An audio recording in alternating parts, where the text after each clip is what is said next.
Listen carefully and answer questions 1 to 4.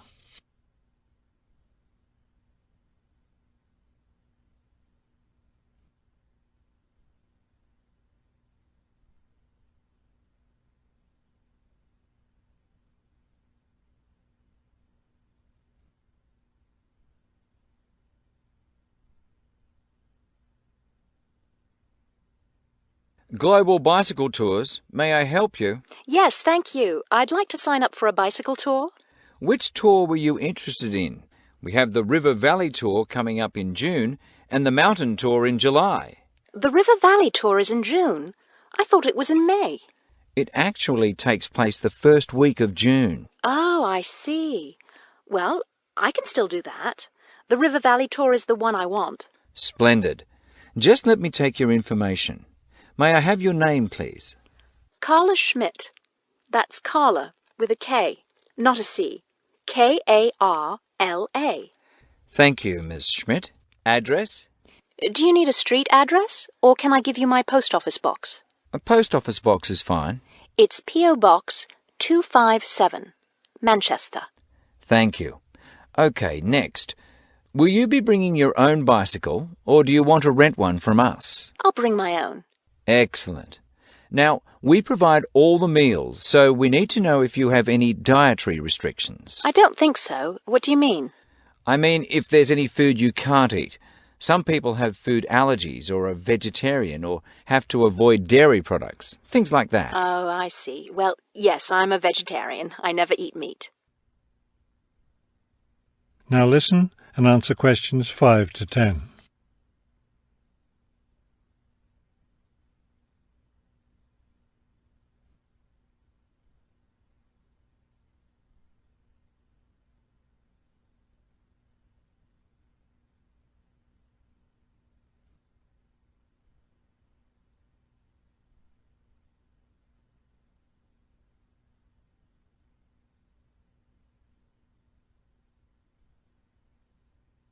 All right, I'll make a note of that.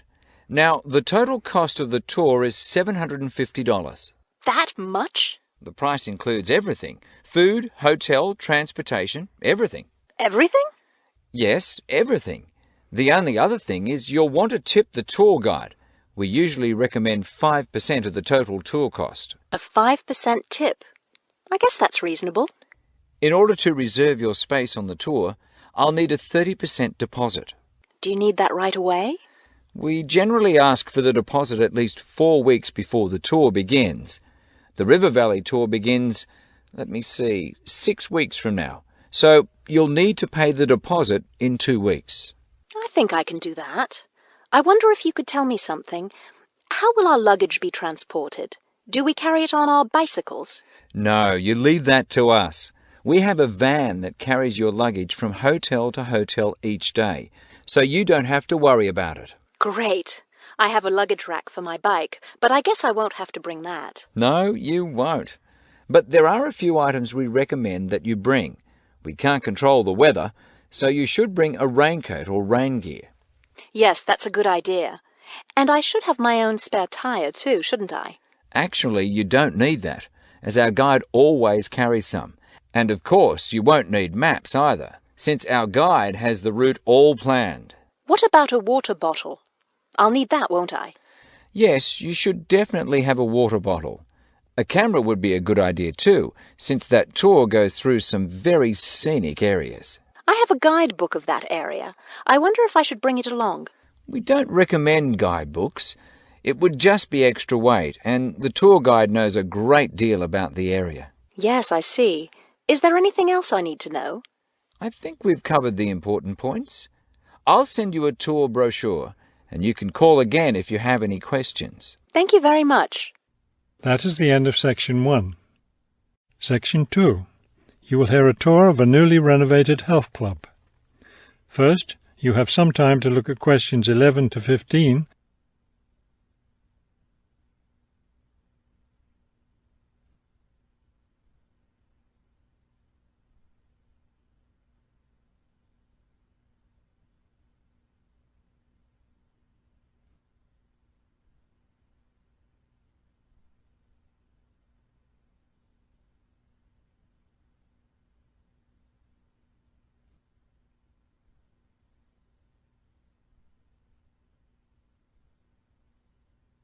Thank you all for coming to see the new renovations to the Hartford Health Club.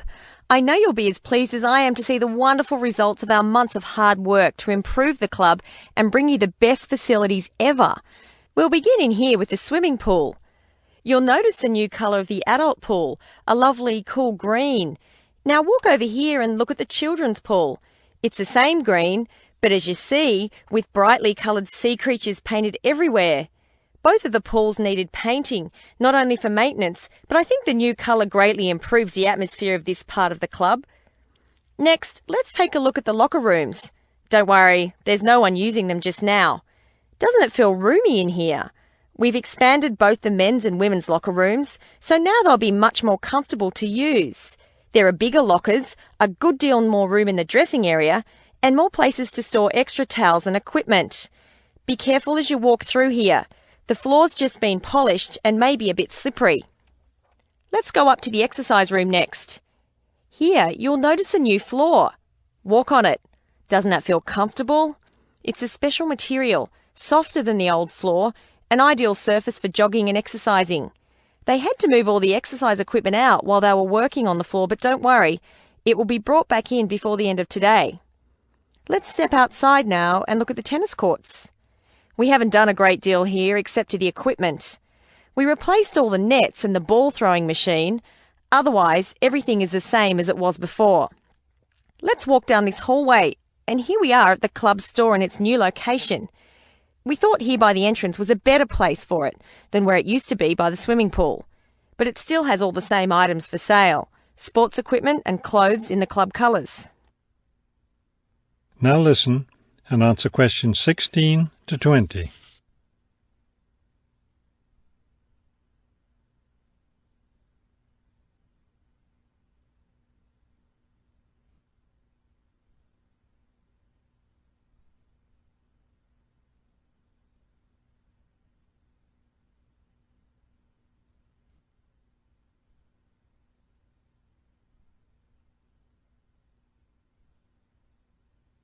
We're excited about the upcoming activities and events to take place in our newly renovated club. Now that the pools are ready for use again, swimming lessons will begin tomorrow for both adults and children. If you haven't signed up yet, you can stop by the office before you leave today and put your name on the list. If you're a tennis player, you'll be interested to hear about the tennis competition coming up on Wednesday. Players from different clubs all over the region will be participating. If you'd like to watch the event, tickets are available in the office. Also, I want to be sure you all know you're invited to our club party coming up next weekend. We're celebrating the completion of the renovation work, and we have a lot to celebrate. The entire renovation project was finished in just 9 months. That's 3 months less than the 12 months we'd originally planned on. We're proud of that, and proud that we came in under budget too. Because we've had such good results with this project, we're already planning the next one. We already have 2 indoor pools, and next year we plan to install an outdoor pool right next to the tennis courts. Details of these plans will be made available to all club members soon. All right, I think we've covered just about everything. Are there any questions? That is the end of Section 2. Section 3. You will hear a museum director talking to several student interns, explaining their internship duties at the museum. First, you have some time to look at questions 21 to 25.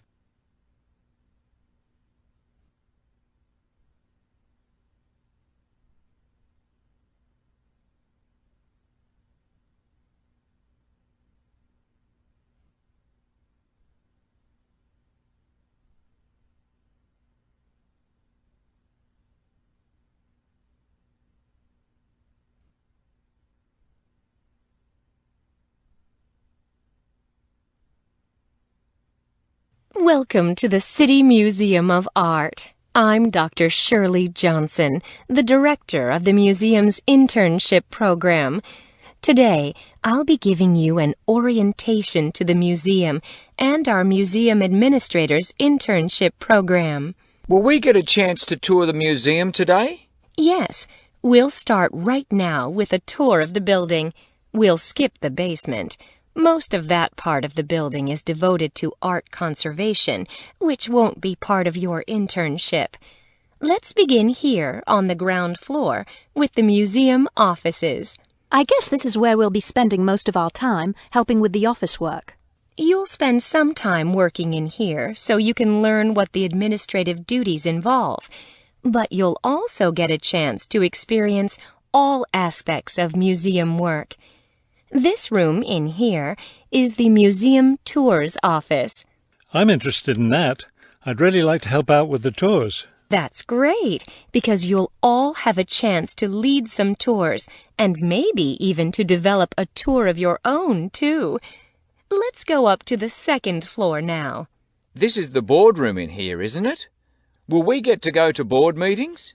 Only members of the board of directors attend those. Now, back here behind the galleries are the classrooms. You're all welcome to attend any class you want at no charge. But we won't be teaching any, will we? No, the staff of the education department is responsible for that. Let's move up to the third floor now and the research department. Each of you will spend some time working in here. Great. I'd like to help with the research. We're working on some very interesting research projects right now. Also, as an extension of your research work, you'll probably contribute to some of the museum's brochures. I'm looking forward to that. I like writing about art.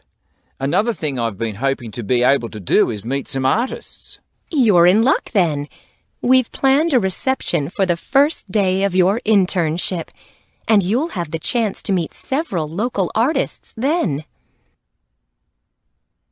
Now listen and answer questions 26 to 30.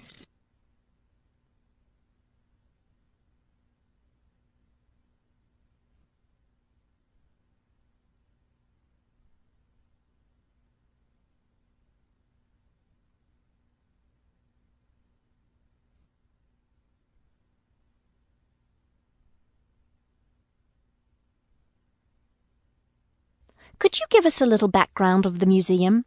I mean, when it was built and some information about the collections and things like that?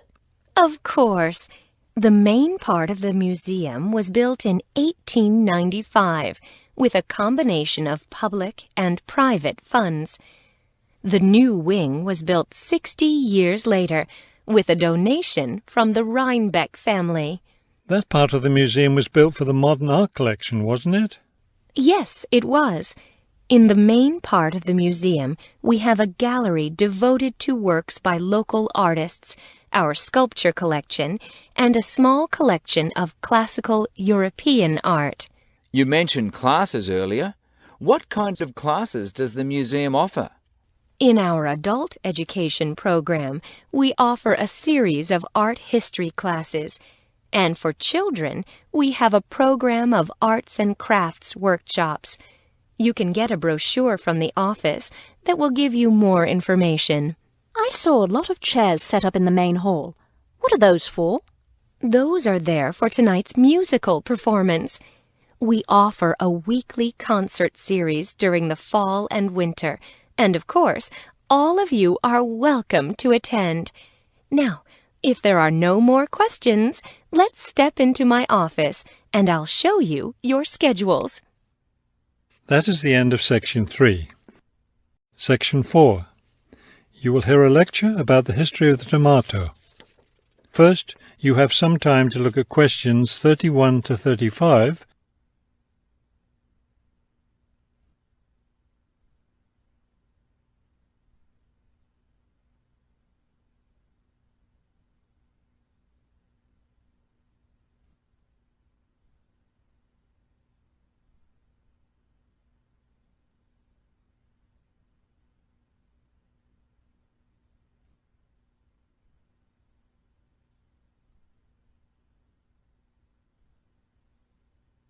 The tomato is a popular vegetable, which figures in the cuisine of many countries around the world. It is particularly prominent in Italian cooking, but it was unknown in Europe until Spanish explorers brought it back from the Americas. The tomato originated in the highlands of Peru. From there, it eventually found its way to Mexico, where it was cultivated by the Aztecs. The Aztec tomato wasn't the large red vegetable we know today. Rather, it was small and yellow. When this small round fruit arrived in Italy, it was named golden apple for its bright yellow color. You'll notice I just called it a fruit. That's because a tomato is botanically a fruit, even though most everyone calls it a vegetable. The actual word tomato comes from the Aztec name for the vegetable, meaning plump thing. The tomato arrived in Europe in the 1500s and quickly became a popular food in Spain and Italy. In the late 1600s, the Italians began publishing recipes that used tomatoes. The British, however, had a different attitude toward the vegetable. It was grown as an ornamental plant in Britain in the 1600s, but it wasn't eaten because it was thought to be poisonous. It wasn't until the 1700s that tomatoes became part of the daily diet in Britain. Now listen carefully and answer questions 36 to 40.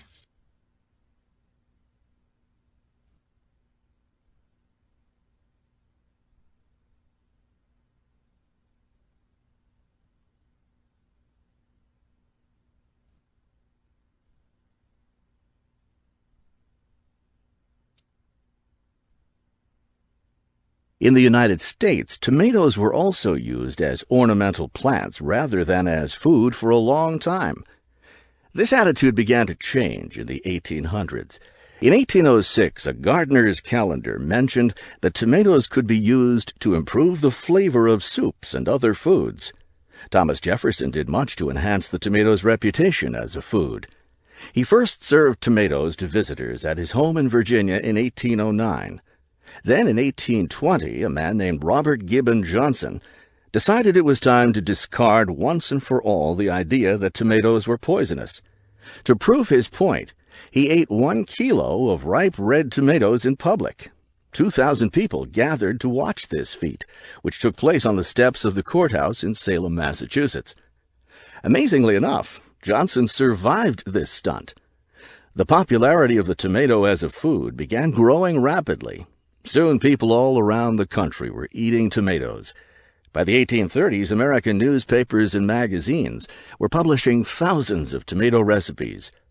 However, all those recipes involved using tomatoes in some cooked form.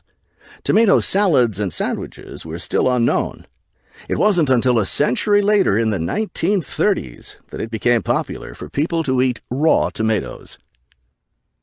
That is the end of Section 4. You now have half a minute to check your answers.